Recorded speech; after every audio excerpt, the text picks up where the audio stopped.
Bonjour du pays gallo où il fait beau, nous sommes le 19 août 2013, lendemain de la régate numéro 2 de la finale de la Vuitton. Et je vous parlerai bien de trois choses. La première, c'est des ruptures qu'il y a à bord et du travail des équipes de nuit.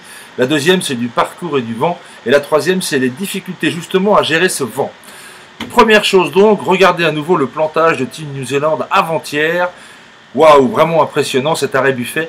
Et dans la foulée, les équipes de réparation qui, avec ces morceaux de carbone fairing cassés, avaient déjà recommencé à les mouler, à les laminer bien avant que le bateau soit à terre. Et ils ont passé toute la nuit à le faire et eux-mêmes disaient « Voilà un vrai sport d'équipe où les gens se bagarrent dans l'équipe pour venir travailler. Personne n'était absent, au contraire, c'est Neo Z MSA. Ils sont all black autant sur leur maillot de rugby que sur le carbone qu'ils travaillent parfaitement bien. » Ils étaient donc bien là, présents ce matin. Ce matin, sur quel parcours? Eh bien, regardez le parcours, le voilà ici en image avec le vent prévu. Il était prévu 12-15 et en fait, il y aura finalement 15 nœuds. Vous voyez que souvent le vent vient d'ouest en passant sous le Golden Gate et monte au fur et à mesure que les nuages s'en vont. Donc si les nuages restent et la brume reste, c'est plutôt 12 nœuds. Si les nuages s'en vont, ça peut monter jusqu'à 30. C'est assez simple finalement. Et ces petits points jaunes que vous voyez, ce sont les bouées et les gates. La gate au vent qui est à gauche et la gate sous le vent, la porte sous le vent qui est à droite. Départ donc de cette régate numéro 2 vue d'au-dessus et Team New Zealand passe par l'extérieur pour essayer de faire le tour et y arrive avec un bon timing. Et regardez les images de face, c'est étonnant comme ils ont du mal à s'équilibrer, à monter, à descendre. Et tout ça, ça vient du vent parce que tout en haut là-bas dans le parcours, le vent passe entre les immeubles près du Golden Gate et près du club de voile.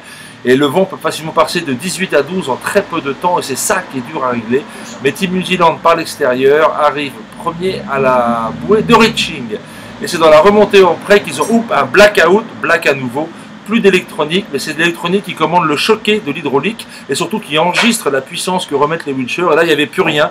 Ils ont été obligés de s'arrêter et Prada donc marque son premier point.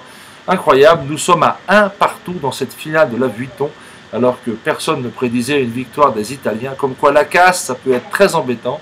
Très embêtant. Regardez maintenant du côté des Defenders. Régate numéro 2, chez eux aussi. Ils n'ont pas changé de bateau. Ben Hensley est toujours sur le 1 et... Plutôt si, ils ont changé de bateau. Ben Hensley est sur le 1 et comment s'appelle-t-il? Spithill est sur le 2. Et sur ce bateau 1, Ben Hensley choisit la deuxième solution pour le départ qui est de passer à l'intérieur, de lofer pour essayer de ralentir l'adversaire. Et le bateau se cabre énormément et se cabre tellement que le safran casse. Et je pense que le safran casse parce qu'à force de mettre des ailettes plus grandes pour mieux maîtriser le bateau hors jauge, il y a beaucoup d'efforts quand ça prend de l'angle et crac, la mèche casse en deux.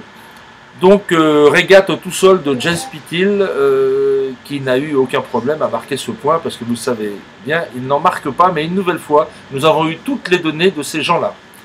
Donc pour résumer, nous avons eu 4 régates pour l'instant, 2 de Defender, 2 de Challenger.